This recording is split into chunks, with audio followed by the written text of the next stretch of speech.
اعوذ باللہ من الشیطان الرجیم بسم اللہ الرحمن الرحیم۔ السلام علیکم۔ 9th کلاس اردو کلاس میں آج ہم حصہ نظم پڑھ رہے ہیں۔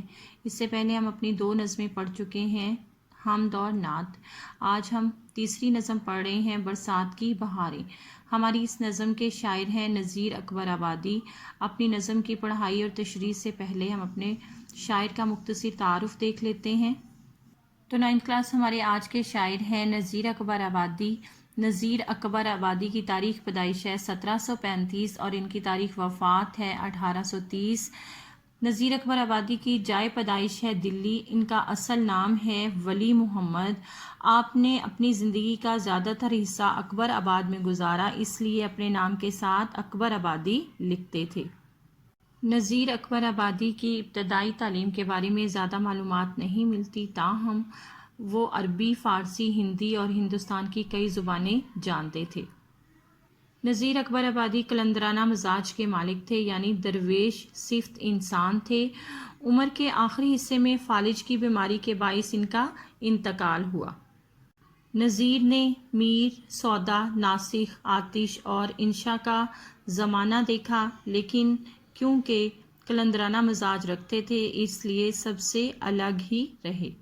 تو 9th کلاس نذیر اکبر آبادی ایک عوامی شاعر تھے۔ انہوں نے اپنے ارد گرد کے ماحول، اپنے زمانے کے رسم و رواج اور تہذیب و تمدن کو بڑی عمدگی کے ساتھ اپنی شاعری میں ڈھالا ہے۔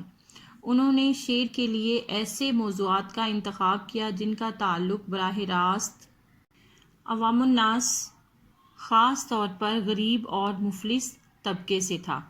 ان کی نظموں میں مناظر فطرت، مذہبی تہوار، سماجی رسوم، میلے ٹھیلوں، جانوروں، حتیٰ کہ پھلوں اور سبزیوں کا جا بجا ذکر دکھائی دیتا ہے۔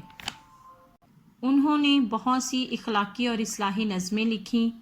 اس کے علاوہ مناظر فطرت، موسموں، تہواروں پر ان کی نظمیں پڑھنے سے تعلق رکھتی ہیں۔ انہوں نے کیونکہ معاشرے کے غریب اور مفلس طبقے کے لیے قلم اٹھایا، اس لیے ان کی زبان عام اور سادہ تھی۔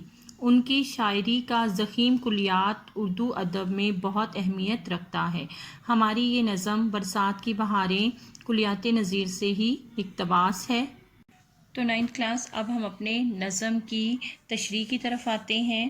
تو نظم کی 9th کلاس اس سے پہلے ہم نثری پیراگراف کی تشریح کر چکے ہیں۔ تو نظم کی تشریح نثر کی تشریح سے بالکل مختلف ہوتی ہے۔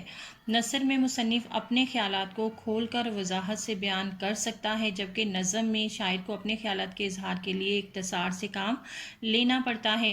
وہ کسی خیال یا تصور کو 2 مصروں میں بیان کرنے پر مجبور ہے، لیکن تشریح کرتے وقت ہم پر ایسی کوئی پابندی یا مجبوری نہیں ہے، بلکہ ہم زیادہ سے زیادہ الفاظ میں اس خیال کو خوب کھول کر وضاحت کے ساتھ بیان کر سکتے ہیں۔ اور ایک اہم بات، اگر ہم تشریح کرنے سے پہلے مشکل الفاظ کے معنی جان لیں اور شعر کو نثری ترتیب دے لیں تو اس سے شعر کو سمجھنے میں بہت زیادہ آسانی ہو جاتی ہے اور تشریح ہمارے لیے آسان ہوتی ہے کرنا۔ اس سلسلے میں یہ بھی خیال رکھنا پڑتا ہے کہ نثری ترتیب میں اپنی طرف سے کچھ اضافہ نہیں کرنا چاہیے، بلکہ شعر کے الفاظ ہی کو ترتیب میں لے آنا چاہیے۔ تشریح کرتے وقت تشریح میں شعر کے مفہوم کو خوب سمجھیں اور اسے کھول کر بیان کریں۔ صرف شعر کے ظاہری اور مختصر الفاظ کو نہ دیکھیں، بلکہ مثالوں، واقعات اور تجربات کی مدد سے تشریح کریں اور قرآنی آیات اور احادیث یا ان کے تراجم کا بھی حوالہ دیں۔ تو اس کے علاوہ اگر ہم شعری حوالہ جات کا بھی خیال رکھیں تو ہم اپنی تشریح بہت اچھے طریقے سے کر سکتے ہیں۔ تو اب ہم اپنا پہلا بند پڑھتے ہیں، اس کے بعد ہم اس کی تشریح کریں گے۔ 9th کلاس ہم نے اس سے پہلے جو 2 نظمیں پڑھی تو ہماری دونوں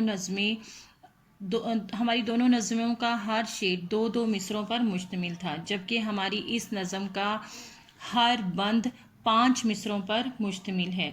تو ایسی نظم جس کا ہر بند 5 مصروں پر مشتمل ہو اسے ہم مخمص کہتے ہیں۔ تو یعنی حیت کے اعتبار سے ہماری یہ نظم مخمص ہے۔